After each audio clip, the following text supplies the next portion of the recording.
Yesu nashimwe inshuti z'umusaraba wa Kristo, amahoro ya Kristo nabane namwe. Duhawe umugisha kandi nanone wo kugaruka imbere yanyu kugira ngo dusangire ibyiza umwami Imana dutegura uyu munsi. Amazina ni Pastor Alex. Ndanezerewe cyane kubw'uyu mwanya Imana iduhaye. Reka dusenga Imana.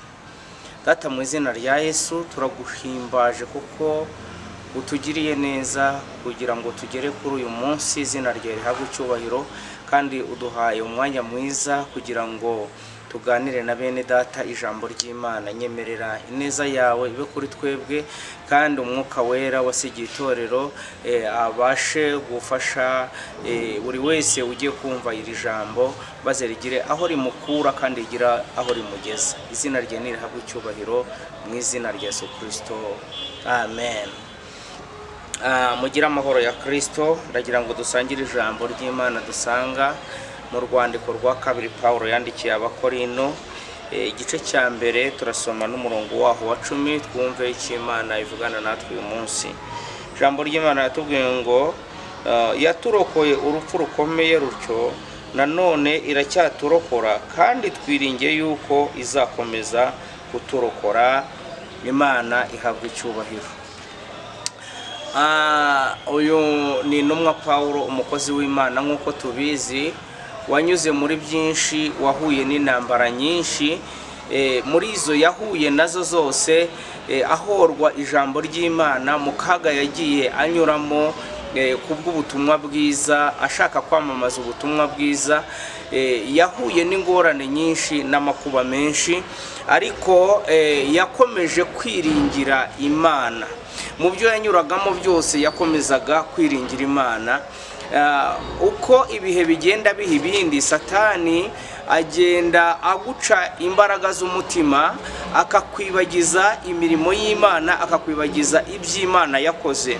Ndabizi yuko ufite ubwoba bw'ibihe, ndabizi yuko ufite ubwoba kubw'ibikurwanya, ndabizi yuko ufite ubwoba kubw'imyuka yahagurukiye kurwanya bera cyangwa se kurwanya itorero. Ariko uyu munsi nje kukubwira ngo yaturokoye urupfu rukomeye gutyo, na n'ubu iracyakomeza kuturokora kandi twiringiye yuko izakomeza kuturokora. Nirwo rwandiko rwa kabiri Paulo yandikiye Abakorinte, ababwira yuko hari Imana yahabaye mbere. Uyu munsi nje kukubwira ngo niwibagirwe imirimo y'Imana. Ntabwo ukwiye kwibagirwa imirimo y'Imana. Akenshi Satani aduhisha iby'Imana yakoze, akakwereka ibyo Imana itarakora. Ariko nibyo Imana yakoze burya nabyo byari bikomeye. Iby'Imana yakoze nibyo byari bikomeye. Burya nago turwanisha izo dukura imbere iyo tujya, ahubwo turwanisha izo dukura inyuma iyo tuva. Iyo twibutse Imana yahabaye muri cya gihe, bitwereka yuko n'ubundi igihari izakomeza kuhaba. Iyo twibutse uburwayi yadukijije, tumenya yuko n'ubundi buri imbere n'ubu ngubu duhagazemo nabwo tubasha kubukira. Reka nkubwire ngo Imana yakurokoye cya gihe, ikagukura mu burwayi, ikagukiza impanuka, ikagukiza indwara, ikagukiza bya bibazo, naho yagiye Imana iracyahari. Buriya imbaraga yakoresheje cya gihe ntabwo imbaraga zayo zagayutse, ntabwo ukuboko kwayo kwaheze. Ndagira ngo nkubwire ngo imirimo y'Imana iracyakorwa kandi imbaraga z'Imana ziracyakora. Niwite kubiguca intege kandi niwite ku ntambara uri kurwana, ahubwo wibuka Kristo watsinze zindi za mbere. Niwibuka Imana yakubereye cyagiye, nibi ngibi biri imbere urabitesha agaciro. Nibi ngibi biri imbere uramenya yuko nabyo biri buveho. Hari ibigukanga, hari amajwi ya Satani. Hari igihe Satani ajyaza n'iterabwoba, akakwereka yuko ubuzima burangiye, akakwereka yuko birangiriye aho ngaho. Ariko reka nkubwire nshuti, buriya nyuma y'ibyo hari ibindi. Nyuma y'intambara haba amahoro, nyuma y'intambara haba amahoro. Rero ntukangwe n'ibyo uri kunyuramo, nugendere n'ibyo uri gucamo, ahubwo wizere imbaraga z'Imana ziri hejuru yabyo, wizera imbaraga za Kristo ziri hejuru yabyo. Oya ntabwo ukwiriye gutumbira imbaraga z'abakuroga, oya ntabwo ugomba gutumbira imbaraga z'ibikurwanya, ahubwo tumbira imbaraga za Kristo ziri hejuru zibirusha imbaraga. Pawulo aravuga ngo iyo turokoye urupfu rukomeye gutyo, haleluya, iyo turokoye urupfu rukomeye gutyo, twiringiye yuko izakomeza kuturokora. Reka nkubwire ngo hari igihe umwanzi yansuye akajya anyereka yuko birangiye, akajya anyereka yuko ubuzima burangiye, akambwira yuko igisubizo ari uko nakwiyahura, nakwiyambura ubuzima. Nicyo cya Satani, icyamuzanye n'ukwica, n'ukurimbura, n'ukwiba, nicyo kimugenza ku manywa na nijoro. Reka nkubwire ngo Satani ntago agira igitanda, Satani ntago agira isaso, Satani ntago agira amashuka.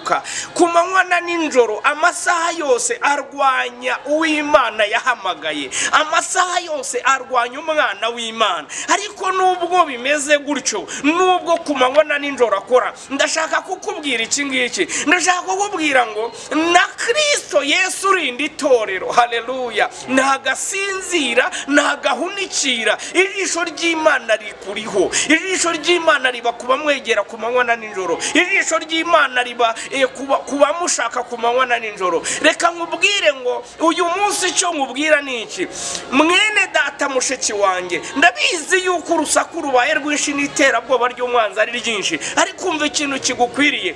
Ibuka iby'Imana yakoze, ibuka iby'Imana yagukoreye, ibuka inyuma aho wavuye, ibuka inyuma imbaraga z'Imana wabonye byagucanze mu gihe wabonaga uri mu kazitiro udafite yepfo na ruguru. Hari imbaraga z'Imana wabonye, hari ukuboko kw'Imana wabonye. Reka nkubwire ngo uko kuboko kw'Imana wabonye n'uyu munsi kuracyahari. Izo mbaraga z'Imana wabonye, hoya ntago Imana yahindutse n'ubu iracyakora, hoya ntago Imana yagutaye.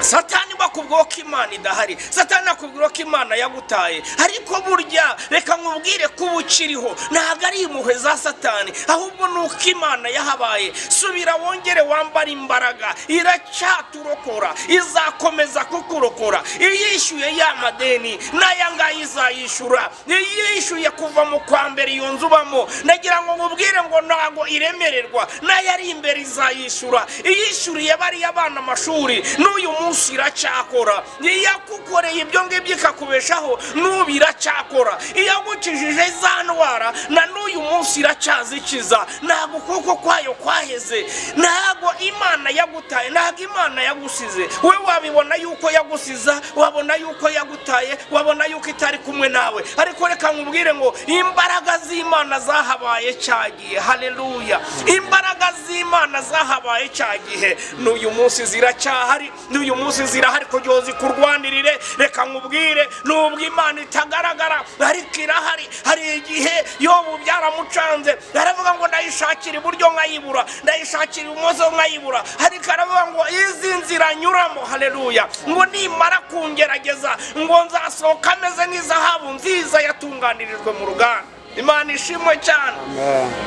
Mwene data niwibagirwa imirimo y'Imana, mwene data niwibagirwa gukora kw'Imana. Naho yagiye iracyahari, yakoze cyagera n'ubu iracyahakora. Ibuka iby'Imana yagukoreye, ibuka imbaraga z'Imana zahabaye, ibuka ukuboko kw'Imana kwahabaye. Nanone usubira imbere Imana uyibwire ngo Mana ndagushimiye yuko wowe undinda utajya uhunikira, ntagusinzira. Ubanza uyishimira ibyo yakoze, uyibwire ngo ndagushimiye ko wandinze cyagiye. Ushimira Imana bya bindi yakoze, hanyuma numara gushimira Imana ibyo ngibyo yakoze, hanyuma uyereke n'ibindi. Kandi umva nkubwire, uyigirire icyizere. Niyo mpamvu Pawulo yavuze ngo we yari afite kwizera yuko iby'Imana yakoze, Imana yabarokoye hari inyuma, Imana yabakijije hari inyuma, Imana yabarokoye mu nyanja, Imana yabarokoye mu gihe baterwaga amabuye, Imana yabarokoye muri gereza, Imana yabarokoye mu ahantu hatandukanye. Arabandikira aravuga ngo yaturokoye, haleluya, urupfu rukomeye gutyo, na n'ubu iracyakomeza kuturokora. Ngo kandi twiringiye yuko izakomeza kuturokora. Mwene datashuti mushiki wanjye, ese nawe ibyo byiringiro uracyabifite? Ese uri kwibuka imirimo y'Imana yuko bya bindi yakoze n'ubu ngubu biracyabikora, cyangwa ibyiringiro byari bigushiranye, ibyiringiro byari birangiye? Umva ndagira ngo nkubwire ngo naho yagiye iracyahari, yakoze biriya izakora n'ibindi. Iyo turokoye urupfu rukomeye gutyo, kandi nanone turiringiye, haleluya, turiringiye yuko izakomeza kuturoko. Iyo abanye natwe kiriyagiye, turiringiye yuko kandi nanone izabana natwe. Iyo yagukuye mu hahandi ikagutahura ikagukiza izo mbaraga z'umubisha, naho yagiye iracyahari. Kristo ongera umugarurire icyizere, imbaraga z'Imana ziracyakora. Imana ihabwa icyubahiro. Nibyo hari biguhiga, nibyo hari biguteye ubwoba, ariko ndagira ngo ubibwire ngo iyaturokoye, haleluya, iyaturokoye hari ikisubizo muzaniye cy'ibyo bibazo byawe, nuko iyaturokoye urupfu rukomeye gutyo, kandi nanone turayiringiye, kandi nanone turayitumbiriye yuko izakomeza kuturokora. Bene data, amahoro ya Kristo abane nawe. Barucitse intege, ariko reka ngusengere, ongera wambara imbaraga, ongera wongera ukomere, ongera wikomeze ku Mana, haleluya, ongera umwikomezeho, ongera umushime, ongera wibuka imbaraga ze, ongera wibuka ububasha bw'Imana bwahabaye iyaturokoye urupfu rukomeye gutyo, haleluya. Nanone turayizeye kandi tuzi yuko izakomeza kuturokora.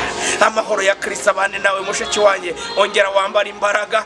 Iri ntago ari ryo herezo, ubibwire ngo iyaturokoye na n'ubu iracyakomeje. Reka ngusengera Imana.